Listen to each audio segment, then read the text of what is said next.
fashion, music, wellness. And don't forget sex. Mostly sex. If it's trending, they'll be talking about it. Trend Radio is right here. And right now, I'm Anthony Vincent. And I'm Elise. And we always have something great to say. Because it's us. So stay tuned. You'll be glad you did. Good morning, Elise. Good morning, Anthony. How you doing, Al? I'm doing great. Good. Good as always. So, does being in an open relationship, do you think that would change your sex life at all? 150,000%. Really? I do. See, I was under the impression that an open relationship is just cheating with permission. Well, you know what? Get that out of your head right there, okay? Because that's not really what it is. Okay. No. If you're in an open relationship, Or polyamorous. yes, it's much more about communication and understanding than it actually is about just sex. It's not really like that. And you know this, Hal? Research. Oh. I thought we were going to get something juicy on the air today, finally. I have the juiciest strawberries here today. So you're welcome to have that, one of them, if you'd like. Thank you. But yeah, no, and it also has a lot to do with trust. Mm-hmm. Oh boy. And boundaries. Your Personally- own personal boundaries. Personally and between the two of you. It's just like any, monogamous relationship. No two relationships are exactly the same. They're not identical. There's nothing. So each relationship that you're in, especially if you're in what you call a polyamorous, they're going to have, differences and different qualities. You see, I thought being in an open relationship, means more sex and it means changing the way that you have and think about sex. It does mean those things too, but it doesn't have to mean those things. Oh, okay. When you're in an open relationship, you have other added ingredients to your recipe. Mm-hmm. Okay? So, your partner just might introduce you to things that you find you actually love. Oh, like something you didn't realize that you really like. That you really like. Huh. Yeah. One nice thing that they say about having multiple partners is you're definitely on a regular basis adding new things to your sex life with your primary partner. Mm-hmm. Mm-hmm. And I would think that being in a open relationship can keep a constant flow of new things coming into your relationship. Yeah. And but here's the thing: with these type of relationships, you absolutely positively have to discuss before you do it, so that nobody gets hurt, because jealousy is real. And once you get that out of, you discuss it and you get it off the table and you understand each other, then it's not as real anymore. It's not as bad anymore. Because you've been talking about it. Because you discuss it. Because that's what it's all about, communication. But that's with any relationship. We say that constantly with any relationship. Constant communication and understanding of each other. So then you can really be more open sexually. Oh my God, absolutely. Like one of the things that I think about being in an open relationship is that you can explore the different sexual scenarios that you'd have to avoid in like a monogamous relationship. Absolutely. If you and your partner decide that this is where you're going, you can do amazing things. You can do things with another person and have, more than two people in a bedroom or wherever you are sexually. You can also just, somebody might be a little bit more wild than the other, and you could just do a lot more. But you have to, again, I stress, the most important thing is remember who your primary partner is. Yeah. Because I think that if you don't, she's going to go absolutely bat crazy. Well, I don't understand these things because you're a guy. Well, I mean, it's enough trouble taking care of one woman, and I'm talking about all different aspects, not just sexually. and let alone two Why or would three you want or to add? more. Why would you Yeah. want to add? Well, some people do. They want to add with their primary relationship. They want to add a little spice. Yeah. You know, a little something extra. Yeah. And that's okay. And you know, isn't it every man's fantasy to see two women together and be with two women? Yeah. You know, I mean, I and if guess that I could- don't know. Not so much for me. I don't really think about that. I think more of the jealousy. But I guess you talked about good communication. Well, if there's communication and understanding and trust, then the jealousy in the beginning will fade tremendously. Yeah. I mean, you don't want to accidentally hurt somebody's feelings. You don't want to accidentally, purposely, or any kind of positive way, nothing. You don't want to hurt anybody's feelings, Yeah. especially your primary And relationship. especially, yeah. And I would imagine Because I have to tell you, I'm cutting you off here. always, Miss Yeah. Bobbitt. Yes. What else is new? The worst thing that could ever My happen, co-host Lorena. the worst thing that could ever happen is if you gain something mediocre and lose something great. Wow, that's an interesting way of putting it. But I would imagine by these discussions, you get better at talking about the sex and, Yes. and you be more open about, what you want and more importantly, what you don't want. Yes, I think you would also. I just think that it's very important that both people are on the same page before they enter into anything. Yeah. I would imagine, though, in a polyamorous relationship that, the risk of the STIs are just a little bit higher. That's why you have to be careful with who you're with.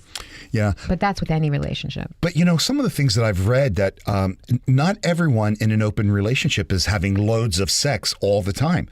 I mean, from a purely mathematical Well, because point- what's happening is in a lot of those relationships, there's a lot of dating that happens in the beginning.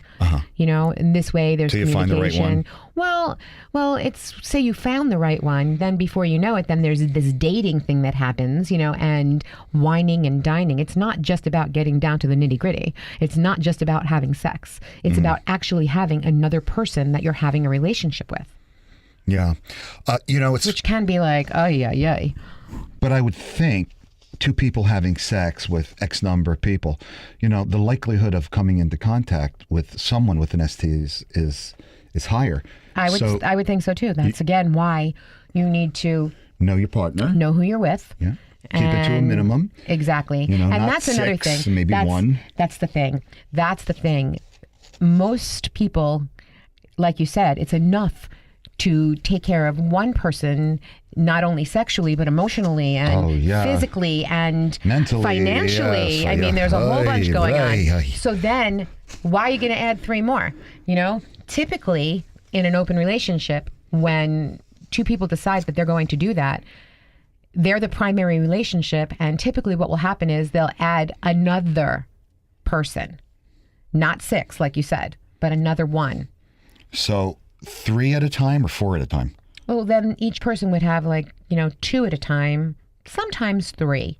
But that's like, Good Lord. they have their primary relationship where they're together, whatever they are. They have their specific date nights that they schedule, that they have, and they live together. And then, they'll go out maybe once or twice a week with other men or women. I'm getting tired of just all this going out, Yeah. Mm. And everybody needs to be in the know.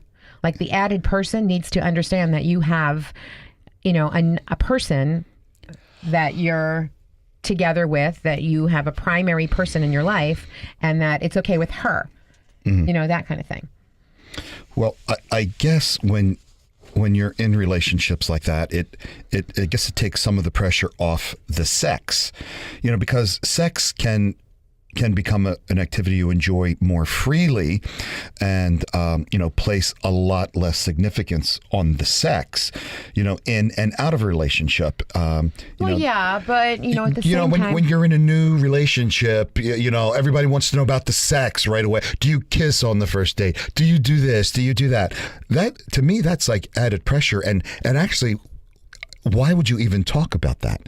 First see if you like the person. Well, you may you're not going like to- them. If you don't like them, you're not going to want to have sex with them. Well, unless you're 20. I don't know. I'm just saying that a lot of times, though, you don't necessarily start off having a sex life with that person. You start off going out. That's the reason why you want to keep it to a minimum of one extra person until you make a decision on whether or not you guys, have a connection and that you fit together. Mm-hmm.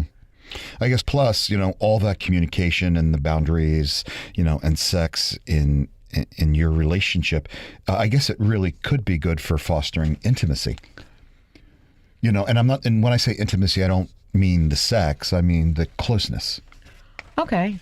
I guess I understand what you're saying, but... Oh, could you explain it to me then? But I would think that, the intimate relationship is with your primary partner. And, that's where the intimacy is, and that's where the agreement comes in, and that's where you have your little boundaries and your contract and your this and your that. That's with your primary partner. Okay. Whatever else happens is on the outside, and it's important to be able to discuss it with your partner. Mm-hmm. And each of you shouldn't have any lies or secrets or anything like that. But that's where the intimacy is. The intimacy is with your long-term relationship, your partner that you're making this agreement with. Okay. All right, I get it. Do you? I do. I think. Taking a quick break. Trend Radio continues after this on 920 The Jersey. We'd like to thank Artis, a place to live and grow for seniors with cognitive disorders, where empowerment, pride, and fulfillment define memory care. Boy, the airports and airlines are in the news again. Really? Yes. So this woman was removed from an airplane because of her cleavage. Why? And which airline did that? Well, it was Spirit. Spirit Airlines. They just have no spirit. Her cleavage was just too much for them? Well, this woman says that she was kicked off a plane because the flight attendants didn't approve of her cleavage. Her name is Brenda. She's 21 years old. And she said that... what was she doing with her cleavage? I don't know. I wasn't there. Did she have food in her cleavage? Or maybe a bottle of wine in her cleavage? What was going on with her cleavage? She's probably holding her phone. In her cleavage. Yes, because the girls do that. I see them pulling. Actually, that is very bad. I know. The things coming out of the phone is not healthy. That is not good for you. That can actually cause, they've proven it, that can cause breast cancer. Yeah. So that is not good. Ladies, if you're doing that, don't. But there you have it. Yeah.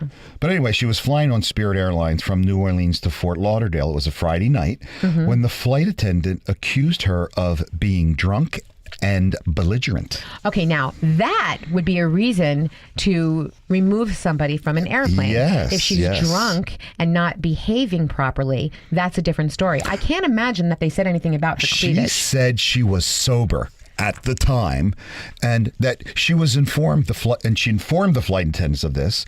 She reported that a flight attendant told her to cover up her boobs. Now, Elise, your bongos are bigger than this. Look. Thanks. Well, they are. They mentioned that her body was too exposed, and it was obvious that it was her breasts, that she said. And she went on to say that it made her feel awful, and that she believes she was targeted because she has big bongos. Yeah. And Spirit Airlines. So it had nothing to do with the fact that she was drunk and belligerent. Spirit Airlines denied the accusation, and that the woman's cleavage played absolutely no role in her removal. Well, based on the picture, I have to say that I don't think anybody would have said anything about that. No. Based on that picture, because... They weren't even nice for a 21-year-old. But they should have been much fuller. Okay, what I'm closer saying together is... I don't... And firmer. Oh, my God. And much, much more height and volume. What he said. Yeah.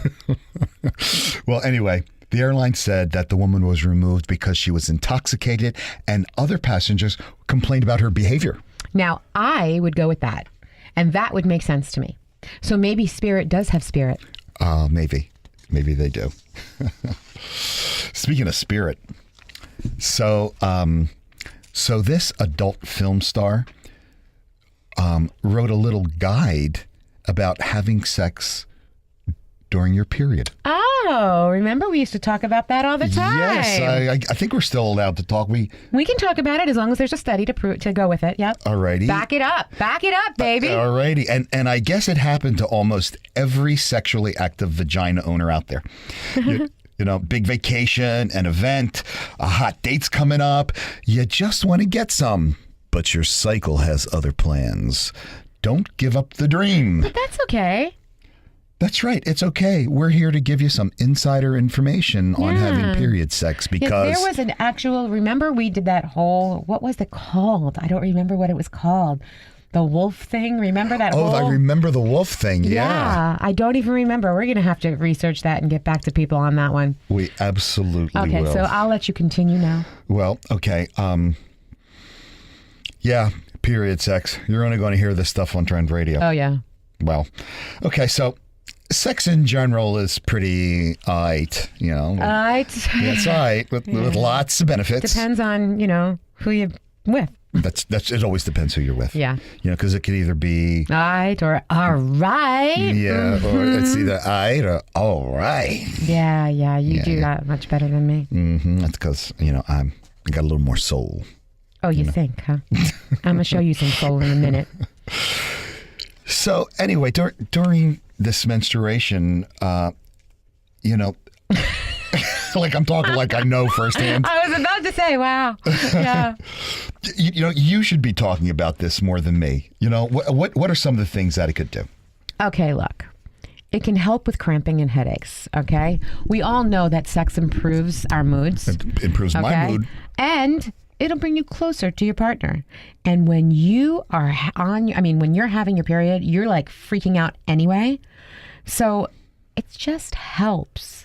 It helps with so many things. Some women even notice their sex drive increasing along with the hormonal changes. Really? Yeah. So they find that on their period, arousal is faster and orgasming can be much easier. What's not to love about that? My God. Well, there you have it. Yeah, so don't try to hide it. Don't hide that you have your period. Snuggle up to your love and, get busy. But please let him know so he doesn't think he's killing you. I stabbed her. Oh my God. She's bleeding to death. Oh my God. I didn't think Little Joe was that sharp. Stop it, Little Joe. Oh my God. Hey, you know what I say? A cup of Joe. A period stops nothing but a sentence. That's what I say. But I gotta think that some people are grossed out by it. I would think so. Yeah. Yeah. I would think so. But as long as there's no shaming in it, we don't want to be. You know what? If you love somebody and you communicate about it and you're fine with it, there's no reason not to do it. Okay, I like that. I think that. Okay. Yeah. Okay. That's just what I think. So. I always did. The sex worker gave a whole list of guidelines. And there's guidelines? She says, use a towel if that's important to you. You'll feel extra wet. Well, yeah, you're going to feel extra wet. So, okay. And a little extra messy. Okay. All righty. All right. There's always shower sex. Yeah. What about it? You know what I mean? First of all, it's a much easier cleanup. Think about that. You're already there, And, how nice is it to have somebody wash your back? I don't know. Just a nice thing. Another thing we can do, you can try menstrual cups. What the heck is a menstrual cup? Don't ask me these questions, okay? Soft cups, lunette, Eva cups. You can look that up. They don't provide any birth control. But as you're having sex, they do catch whatever's coming out. Jeez. And also, there's natural sea sponges. Now, from time to time, you can use a sea sponge. Rinse this out with very, very hot water. And after squeezing out all of the water, insert it inside. Just listen. Elise, listen, I don't make this stuff up, okay? This is what it is. Good Lord. Insert it inside the vagina and it'll absorb the blood while you're having sex. Yeah. God. And another thing, there's always, trying string-free soft tampons. What the heck is... They are tampons that are made from polyurethane foam. Right. They're string-free, they're soft, and they have a finger grip for removal. Oh. But it's a good idea to practice with them a few times because after removal, they can't be reused. Oh, no. Yeah, Okay. yeah. Oh, no. This is too much for me. No. I never heard of any of this stuff. Yeah, and it's I 'cause you're a don't boy. want to know anymore. You're a boy. Okay. Al, let's end this segment just with shower sex. I don't think we could. I don't want to say any of this other stuff. This is crazy. I never heard any of it. All right, I'll take care of that. Thanks. Thank you. Thanks, Al. We're going to take a quick break, and Trend Radio continues right after this on 920 The Jersey. We'd like to thank Artis, 60 years experience in the field of senior living care, focusing on helping each resident find meaning and joy every day with dignity. Elise, I know that you are very, very big on home remedies and treatments and things like that. I love that. Yeah, I think that's fantastic. And so am I. The more natural, the better. Absolutely. And my grandmother had a home remedy for everything. Oh, I remember. Yeah, we used to talk about that. Yeah. And what we're finding, and when I say we, I mean the health industry, is finding that, females, I guess ranging from late teens to mid 40s, all of a sudden they're very susceptible to developing bacterial vaginosis. What is that? Well, I mean, what is vaginosis? vaginosis is a bacterial overgrowth in the vagina. Is it like a yeast infection kind of thing? Well, or? it's very common. Okay. There's more than 3 million cases a year. You're saying it's very common. I have never heard of that. Well, And- that's because you're lucky. It's usually spread by sexual contact. Oh. So evidently you're not getting much sexual contact. How would you know? But here's the thing. It's treatable by a medical professional. And it's usually resolved within days to weeks. But... Weeks? Weeks. Ay, ay, But- ay. We have a home remedy for the treatment of bacterial vaginosis. Didn't you say that it needs a medical diagnosis and it's got to be done through a medical professional? Because I'm thinking that if there's like this bacteria growing inside you, you want it taken care of by a doctor. That's just what I'm thinking. But what's your home remedy? Well, I had something called acid reflux. That's a different story. Oh, no. It was diagnosed by a medical. I understand. knew that I had acid reflux. Okay, and that's the something you can doctor take care of wanted with- me to take this. I know, Pepsid or something. Something that You would can- cost me $100 a month. I had Okay. to have a prescription. Hello? When all it took was my grandmother's home remedy, Vinegar. apple cider vinegar with the mother. Okay, but let me just tell you something. That is not your grandmother's home remedy. That is just something that we all know that when you have acid reflux, that's because you're producing too much vinegar. And acid. I don't produce enough vinegar. Sometimes your conversation is very vinegary. You know what? I'm done. Makes you a pucker. Go. Let's talk about the vagina again. Okay. Better subject than your acid. Well, there are specific activities like douching and smoking that'll really increase the risk, but the actual cause of the infection is really unknown. Okay, but it can be, It can be treated. but it can happen through sexual contact also, you said. That's right. Okay, so that's a problem. All righty. So I'm going to give you a home remedy All right. for this bacterial vaginosis. And you probably know you have it because there's a specific odor. There's a foul Okay. odor. Now, Oh, Yeah. I guess if you have an odor, then you're going to go to the doctor. or you can But treat. why would you, before you, How long does it take you to get an appointment with the doctor? You call them up and 2 weeks later you have the appointment. not me, if I have an emergency, I have an emergency. Yeah, well, you know people. Not everybody knows people. Okay, go on. So what's this? So what you can remedy? do before... Al, why is she giving me such a hard time here? I'm not sure. She is cranky today. I'm not cranky. Wow. So before you get your appointment with your doctor, hydrogen peroxide. For what? What'd you just say? For what? That would be peroxide. Thank you. Thank you. Yeah. Yes, Thanks, good. Al. So we needed Al to pronunciate. Okay, so you're going to use hydrogen peroxide. That's what I said. Okay. Yeah. Easy Okay. for you to say. So That's what you do? Hydrogen peroxide decomposes into oxygen and water, making it one of the safest natural disinfectants. So you use it with water. Yes. Okay, so what is it? A spoonful of this and a spoonful of that, and you have your little 50-50. 50-50. Or you can use it straight. You can use You peroxide can use straight? it straight. Now, Ooh, I imagine that might hurt, though. Doesn't it bubble up? it bubbles up, Yeah. washing those bubbles down the drain. Now, Bubbles everywhere. but you mix it with water because that's when it decomposes into oxygen, and that's the bubbling. Ah. Now, by oxidizing the bad bacteria, it'll help eliminate the infection, thus eliminating the bacterial vaginosis. Wow. So as I said, equal parts of water, and you could use a 3% hydrogen peroxide solution. Okay, and is that something that is easily purchased over the counter? Oh yeah, you get it right at the drugstore. Okay. There's 3%, I think there's 20%, there's different... Okay, so why wouldn't you, if you had in your house the 20%, can you use that? Sure, just mix it with the water. Okay. And you'll be fine. And Now, ladies, before anybody does anything, though, it's always important to consult your doctor, especially if you're pregnant, because you want to make sure that whatever you're doing is going to be safe for yourself and, if you're pregnant, again, for your unborn child. But I understand that this is just topical. how do you do? But, this is just topical, and I get it. But, we're just going to tell you how you would do this. So, Anthony, why don't you tell us how you do that? Well, I've never done it before. No? No? Because you seem pretty knowledgeable about it here. I know a lot about vaginas. Uh-huh. And obviously you know about bacteria in vaginas because that's a scary thing.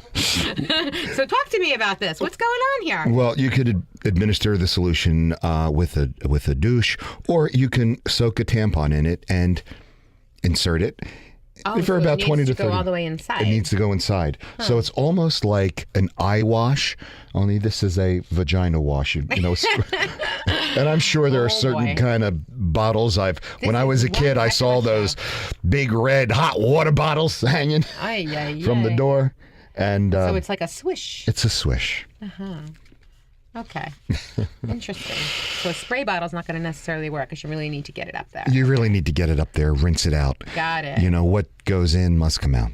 Eventually. Yes. Like yes. what goes up must come down. That's right. Ah. So, I was reading something.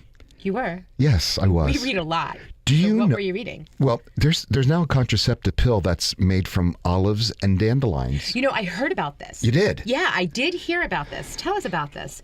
Yeah, it's to keep you from getting pregnant. Olives and dandelion. Well, this pill may have Dandelion a weed? yes, but as my grandmother used to do, she used to send me in the backyard with a big old knife to cut those dandelion leaves, and let me tell you, they make a delicious salad. And Really? I was oh, going to ask you very healthy. if it was for a tea. I believe you could make a Because tea you can with make it. a tea out of that too. Yes. And Well, that's supposed to be really good for you. we made a salad with them, and Really? And it was good? it was peasant You could food. add, you know when what? And you can add some olives and then nobody will get pregnant. That's right. That'd be fantastic. Okay, so tell us about this contraceptive pill. Well, for somebody finished telling you about the Your dandelion, salad? yes. Oh, now you're into salad. As Okay. peasant food, as a young man growing up, it is now a dandelion salad in some of the finest restaurants in New York City. You Isn't can that order it, interesting? and it's considered something very fancy. Of course it is. So how things change. Of course. But this pill really may have liberated women from the shackles of pregnancy.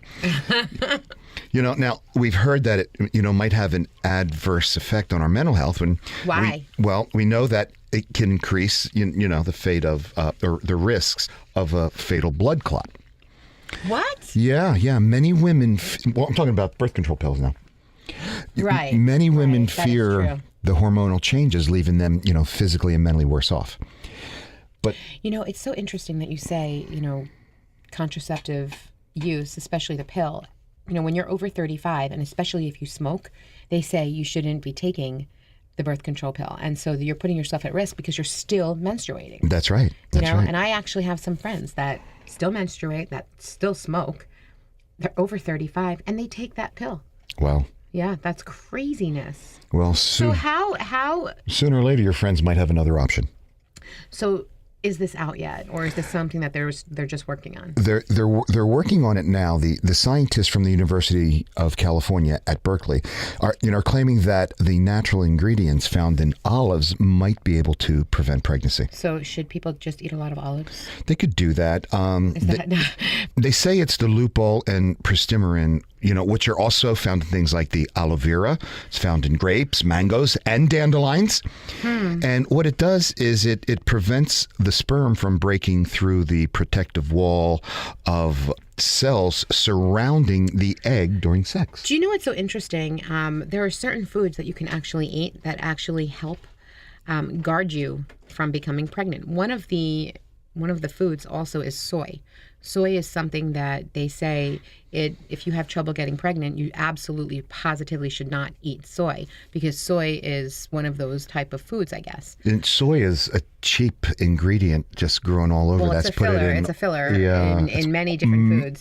And it's what not it does, healthy. No, it's not healthy. We know that it's not healthy because what it does is that it produces an extra amount of estrogen, which helps not with pregnancy. The interesting thing is that it depends on the chemical makeup of your body, because say you're eating olives and, what were you saying, mangoes, or there's a whole bunch of different foods, and I guess the dandelion salad. Yep. But, and that would be, containing these ingredients to help you not become pregnant. And that's why they're using them to now make a pill out of it. I guess they're using high doses of it so that it would really, work for that. Yeah, I guess they're breaking you down and concentrating it. Yes. Yeah. So it's high doses. I guess you'd have to eat 50 bottles of olives a day and you'd blow up like a balloon. Mm-hmm. Yeah.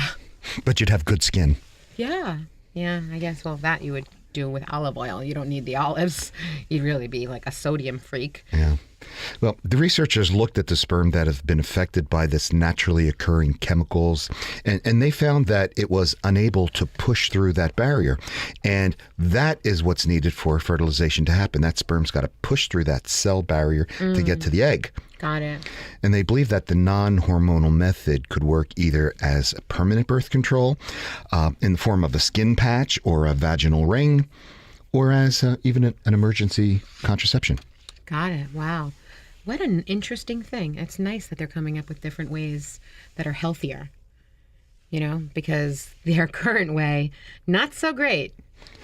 Well, Tell me. This is one of the lead researchers believes that this could be a contraceptive that both men and women can both take. And so that would weaken the sperm. That's right. And also build up the wall. How interesting is that? That's right. And see, that's exactly what I'm talking about. That depends on the chemical makeup of the person. Because for a man, it would weaken, and for a woman, it would strengthen the area. That's right. So that's so interesting. And this could be the first long-term male contraceptive to really make the market. I don't know if you remember a while ago, we saw that first male contraceptive pill. It was actually pulled after a trial found that the effects on men's mental health were very low. Very debilitating. Yeah, they depleted their happiness. Yeah, most of the guys I know have mental health issues anyway. And being an all natural contraceptive, I think it's a better alternative. That's a much better alternative. Absolutely, you want it if you can, you want to go as natural as possible. Yeah, and these two plants, the olive and the dandelion, they really block fertilization at very, very low concentrations. It's about 10 times lower than the levels of levonorgestrel. That's the emergency contraceptive, Plan B.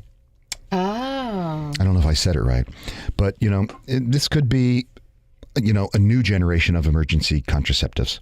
In fact, they call them molecular condoms. How funny. That's pretty funny. Scientists hope this pill will be available for the consumers within the next 2 or 3 years. Oh, I hope so. Yeah. That would be great. I can tell my friends, hey, you know what? Before you're actually 45. You could have fun. You'll have something. That's fantastic. And that's good. So maybe more British women What's going on with you with the British? Well, the British women. The British are coming? Only 17% of British women are satisfied with their sex life. Really? 17%. Well, now that would be according to what study, though? Because that would depend. Well, because I'm sure that not everybody who's participating, maybe people who, Well, everybody's sex life fluctuates, and that's true. and it's not whether you're getting any or not, but sex is. Well, you might be getting it, you might just not be enjoying it. That too, but sometimes our libido is rampant, sometimes it's dead, and Dead. and sometimes we have a lot of good Dumb. sex with a partner who knows exactly what they're doing, and sometimes we don't. Yes. But I would think that if you're actually with a person for a period of time, you know each other's bodies pretty well. Well, unfortunately, a lot of women fall into that second category that don't get some good sex, and this was a study done in with over 2,000 women, and they found that a fifth of those between the ages of 30 and 80 are unhappy with their sex lives. Wow. I didn't know 80-year-olds have a sex life, They do. but you would do. know from the nursing homes, like sex is rampant in the Oh nursing my home. God, it's ridiculous. But aside from that, I know some people that are, that age, and they're still strong. Really? Strongly sexual, yeah. At 80, you're talking about? Yes. Wow. Yes. Wow. Yes, see, so there's hope for you. But only 17% of these women claim that they're very satisfied. Wow. That's interesting. That research was conducted by Ispos Mori, and he also looked into how frequently they were getting some. Yeah, now that also makes a difference. So how often do they actually have sex, and how many times is it that they're not enjoying it, and how many times are they enjoying it? So like those are good questions too. Yeah, well, 10% said they had sex at least once a week. Half said that they had it once a month, and less than 10% said they had it once a year. Once a year? Once a year, if that. Really? Yeah, and over 25% of women, most of whom were in some way single, said that they had never had sex. Really? Yeah. In Britain? Yeah, and they avoid sex. And those that avoided sex said they did so because they were too tired, they were anxious, they were no longer intimate with their partner suffered from sexual problems like ED. Yeah, but the common problem was lack of time. Really? Yeah. So they're not making time, obviously. Yeah. Because if they're just not having time, that's one thing. But, it's never about having extra time when you're with your partner. It's about making the time to spend with your partner. That's right. And many people say that they haven't got the time, they haven't got the energy, they I have feel no time, I have no time pressured. because I'm working and I have the kids and I'm running around and I'm doing this. But you know what? If it was good, you'd want to do it. You'd think. And if you'd know if it's something that makes you feel good, you want to make time for it. Right. And actually being in a relaxed enough We state. talk about that. Oh, We yeah. talk about We that. had a- Scheduling it. You have to schedule your time sometimes around your life so that you can make time for yourself. That's right. Make it Make it a priority. yeah. And you really need to be relaxed enough, to have sex, because if you're not, it just doesn't happen. And it's not good. And you go through a period of squeezing the sex in, and I would think that would be a little dissatisfying. So you wind up ending not doing it at all. Well, it depends. It's more of a chore. But we've talked about this. You want to schedule time to have intimacy and love and loving times and a loving and sexy romantic moment, more than a moment actually. But then you also, even if you have no time, there's always those, magical moments that we've talked about. Yep. That you have a few minutes to embrace each other and hug each other and say I love you and give a very deep, passionate kiss. Or then I was going to say after that, or, there's like those minutes of just hardcore sex for a few minutes, Well, a lot of times people say sex can become a chore, boring, if it's repetitive, it's uninteresting, there's no involvement, there's no enjoyment. But if they were listening to our show, they would hear all kinds of ways to make sex more interesting, Doing more laundry fun. would become a sexual thing. That's right. Having an orgasm on the washing machine in the spin Or cycle. the dryer, yeah. Absolutely. Yeah, shower sex. just make sure that you have a rubber mat on the floor. The thing is that if you're complaining about your time, shower sex takes care of two things at once. Yeah, absolutely. Well, 11% said that sex was too painful because of a condition they had. Okay, that I understand, and that's why you see the doctor. Yeah, and believe it or not, painful sex is real. About 8% of women suffer from it. Mm-hmm. And we've talked about that. Yeah. Yeah, we have. Absolutely. Taking a quick break. Trend Radio continues after this on 920 The Jersey.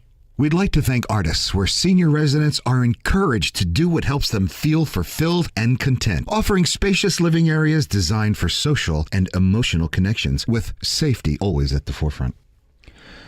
Despite having the most sex, more women reported that they were having very unsatisfactory sex lives. So they're having sex, but they're not satisfied. They're not satisfied. So why do you think that is? And why do they stay in that situation? Why don't they sit down with a glass of wine and have a conversation with their partner? Maybe you just can't. And the shame is that most of these women are between age 35 and 44, and that's when they reach their sexual peak. Wow. Well, I have to just say, if they're unsatisfied with their partner, maybe they need to add something to their repertoire. You mean have them call us? Well, they should certainly listen to us because That's what I meant. That's what I meant. We have some really great ideas. And we have some really great information that could help with their sexual lives. Mm-hmm. Don't you think? Oh, I absolutely do. Yeah.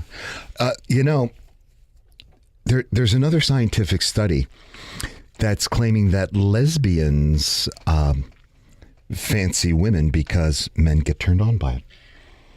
The study says that lesbians fancy women because men get turned on to it? And I think lesbians is the wrong word, though. Okay, because I would think that there are women that might fancy lesbians because their man gets turned on by it. That makes more sense to me. That's what I'm thinking.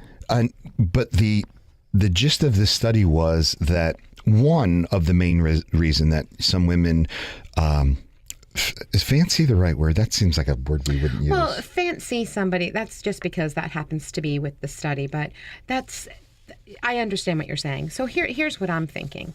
I think that there are women out there that would do absolutely anything to please their man. And I think one of those things would be not necessarily wanting to be with another woman, but wanting to do something so powerful for their man that it involves another woman. We've had several clients that have done that. We're not mentioning any names. Of course not. But you know who I'm talking about. Mm-hmm. And I think they do it because, well, they want to keep their man happy. Right. There's nothing worse than having your man stray. So if there's a way to keep him happy and keep him sexually sound and satisfied, they do it. That's what they do. Yeah. The academies from the University of Nicosia, they've been trying to work out why lesbianism even exists. Well, if you're a lesbian, you're a lesbian. I don't think you need this extensive research. There's no reason why it exists. It exists because it's what it is. Yeah, and I don't necessarily agree with this, but they concluded that it may have come about as a result of guys getting, hot at the thought of women together. Women together? Okay, so here's what I'm thinking. I don't know about this, their information, but I don't think that women are together for any reason other than they want to be together. That's the first thing. I happen to agree. Okay, so it's just like two men want to be together, two women want to be together. They have a connection with each other, and whether it's sexual, whether it's loving, romantic, whatever it is, they're together. And that I applaud. I think that's fantastic. Be who you are, enjoy who you are, and do whatever you want to do. I think, though, there are some women that are in relationships with men, and they're doing something with another woman to please their man. That is something that I think. So that's what I was getting out of this study. Okay. So Here you go. Okay. A considerable portion of men desire same-sex attractions in women, and this is one possible reason why many women have these attractions to other women. That's what the lead researcher said. Really? Yes. So, well, wait a minute. My question to you is, how many lesbians did they interview for this research? How many lesbians do you think they researched? I don't think they researched any lesbians. You're absolutely right. None. They Because did not this talk is- to one lesbian. I believe that. They might have spoken to women who would be with another woman to please their man, and they might have spoken to men who would say, yeah, yeah, I love this. But I don't believe they spoke to any lesbians. And they didn't. What a sham of a study. Yes. Huh. All right. What they That's did. crazy. We only have a couple of minutes. So let's finish this up and conclude our show. What they did is they surveyed over 1,500 heterosexual participants, and they found that 35% of male respondents would prefer a partner who was attracted to predominantly to members of the opposite sex, but occasionally the same sex. So how do you like that? So I was right. Yes, So- and 8% of the women gave the same answer. Wow. See, that's interesting. That's a crazy study. Mm-hmm. Huh. And Shame on them. From that, researchers argued that one of the reasons men are attracted to women who are open to same-sex attraction is so that they can increase the certainty of being a father of a potential child should their partner sleep with someone else. What the? I don't think that's really why men like that.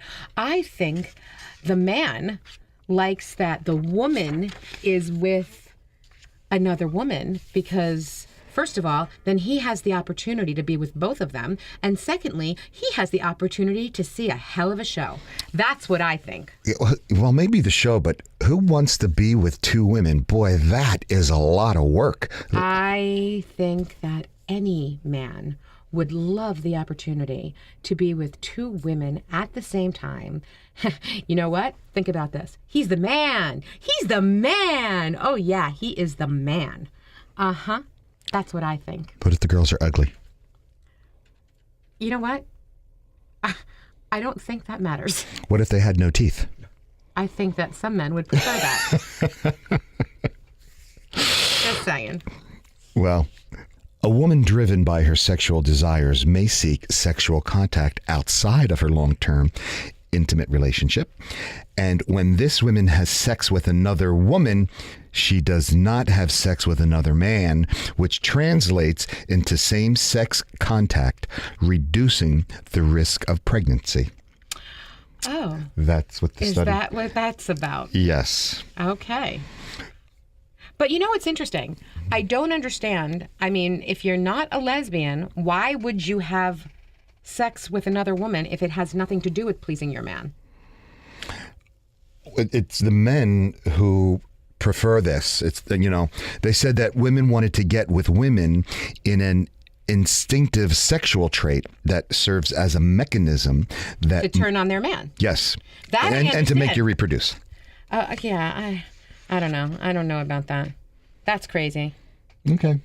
So whether you're lesbian or heterosexual, you want to go out on a date, you want the date to go well. You always want the date to go well. That's right. So what do you do?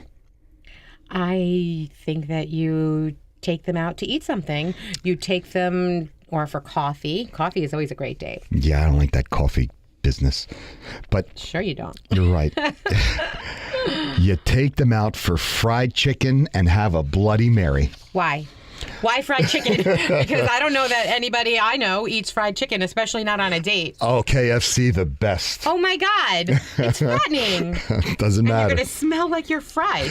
If you want your date to go super well, suggest going for some good old-fashioned fried chicken. Really? Maybe you know a Southern cooking place, or maybe you know... I actually do. Yeah, okay. So it is unhealthy, just like you said, and it'll make you smell, just like you said. Oh, yeah. But apparently, a fried chicken joint... Wait, we can go to Eddie Testa's fried chicken. Oh my God, we sure could. Yeah, that's delicious chicken. That's the best And we fried can bring chicken. our own Bloody Marys. Okay. All right. So the fried chicken joint is the cuisine most likely to lead to a second date. Really? This is according to a dating app called Hinge.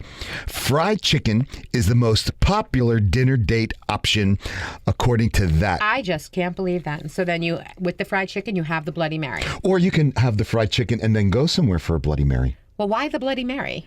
Well, After the fried overall, chicken? I don't know. overall, going for drinks is the preferred date idea. And Hinge users are out for a date night and they want drinks and they go for a Bloody Mary. Okay. You know what? That's fine. I have been putting this subject off for some time. It's nothing new. It's been around since the time of Hippocrates and was first used in America as a birthing aid Oh. and then a birth control method. Okay. What is it? Feminine wash. Okay. Douching. Do you douche? Do you? Okay, we're getting very personal here, Anthony. Yes. But And- and I'm going to be very, very honest with you, Anthony. No, I do not. well, thank you for that information. You know, 'cause- But here, I asked you a question too. I don't know. Can guys do it? Yes, they can. I don't know how to get that. Too So basically, what you're saying is no, you don't. No. Thank you for being honest. Okay, let's talk about it. If we're going to be talking about it, let's talk about douching. Alrighty. It was. First of all, what exactly does that mean, douching? I know that a douche in Spanish is a shower. Okay, but So, the word douche actually it originates from the French. meaning shower, Okay. and also in It Spanish. means to wash. So that's why it was promoted as a hygiene tool in the 1800s. Okay. In fact, douching became most popular from the black market birth control industry. Really? Yes, they were sold undercover at Tupperware parties. Oh and my God, that's so funny. Yes. Like in the 70s? perhaps. But it started in the 1800s. I understand, but I wasn't there So in the 1800s. I was, however, around in the 70s. That's why I said that. okay, well, even the nurses at Bloomingdale's promoted douching. Ah. Well, I guess at that time, it was known to be a good thing. I don't think it's really such a good thing, though. Well, it was actually before the 70s. It was like the 50s and the 60s. Okay. Because until the birth control pill was available to all unmarried women in the early 70s, the doctor started to tell people that douching is not only unnecessary, but it's potentially harmful. Yes, it actually can be very harmful. Really? Really? Okay. So douches were actually mixes, basically water and vinegar, or water and baking soda. Yeah, I always knew about the vinegar and water douche. Yeah. Yeah. And, today the makeup of the douche really has changed to, it includes fragrances and other additives, Yeah. which are not healthy. I'm sure and this they're is not. why the doctors. I'm sure they're not. I'm sure it's really not. I mean, I guess vinegar and water, how bad could that really be? I mean, if you think about it. Well, what it is, if you think about it, vinegar is really very, very healthy. And what it does is it balances. It balances the acidity, yeah. Yeah, in your Yeah, body. and your pH balance, true. Yep. So. But I don't know. I mean, as far as I have a problem with the way vinegar smells. So I would probably have an uncomfortable feeling about, honestly. See, and I love the way vinegar smells. Yeah, it's nice on a sub, but I don't know if I'd want it actually, and I hate to sound crude, but I don't know if I'd want it between my legs. Oh, Yeah, okay. gotta just say it. Well, it was very, very popular, but ineffective as far as birth control. So It was ineffective? it was ineffective Well, as yeah, birth because control it's a cleanser. It's not necessarily, that kind of cleanser. It's a cleanser, though. That's why if you don't want to have a baby, use a condom, and take birth control pills. I don't think douching with vinegar and water is going to, it'll keep you clean, but not that clean. Well, so then what does it do and what could it be used for? Well, according to the study in the Alternative Daily, it's meant to keep the vagina clean, to reduce odor, to cleanse yourself after menstruating and to avoid sexually transmitted infections, which unfortunately, if you're promiscuous, that could happen. So you mean I really need to start douching, even though I don't know how? I'm not going to even discuss this with you right now. According to MedicineNet.com, it is estimated that between 20 and 40% of American women between the ages of 15 and 44 douche on a regular basis. Half of them do it weekly. Anyway, today, most physicians advise against douching, and the American College of Obstetricians and Gynecologists also note that douching can be a very unhealthy practice. Only if you're using those store-bought ones. Well, that is true. But basically, according to them, the vagina is much like a self-cleaning oven. It takes care of itself, and it works hard to keep the vaginal flora balanced. Well, let me tell you, this gal that I dropped did not smell like a flower. As I was saying, the vagina has both good and bad bacteria. And once the bacteria is thrown off balance, which can happen while douching, once it's thrown off balance, infections can happen. And if you douche when you have an infection, it can push the bacteria up into the uterus, the fallopian tubes, and the ovaries, creating so many issues. I mean, basically, would you use Lysol on your private parts? I mean, would you? No. Yeah, I mean, I know it's lemony fresh, but I wouldn't. So then I guess when you douche with a number of today's popular products, many of these fresh scent douches products actually contain additives and stuff that'll irritate the sensitive lady part linings. Oh my God. These irritants and additives can hurt the sensitive vaginal lining. I said lady parts. I can't say that other word. And completely disrupt the bacteria balance. That means the good bacteria and the bad Yes. bacteria. Well, it just means the balance. And once you're off balance, you can have an infection. So basically, ladies, you know what? Keep yourself clean, of course, but you don't necessarily need to stick up all these irritants and craziness just because you think it's the right thing to do, because it's really not. They're saying it's really not. Yeah, most of those products are just fragrance and water. Yeah. And some of these products can be very questionable. You don't know what they're using. What's even better is you've been listening to Trend Radio, where we talk about what's hot every Saturday morning at 10 a.m. Do you want more? Go right to our website, 920thejersey.com, click on demand, and scroll directly to us. And get the lowdown on getting down. Tune into your bad boy inside you. Or your bad girl. Listen each week. We always have something sexy to say. Got questions? Email us now at trendradio920@gmail.com. You'll be glad you did. Remember, your smile is your logo, your personality is your business card. But how you make people feel, well, that becomes your trademark. I'm Anthony Vincent. And I'm Elise. And we'll talk to you next week. Bye for now.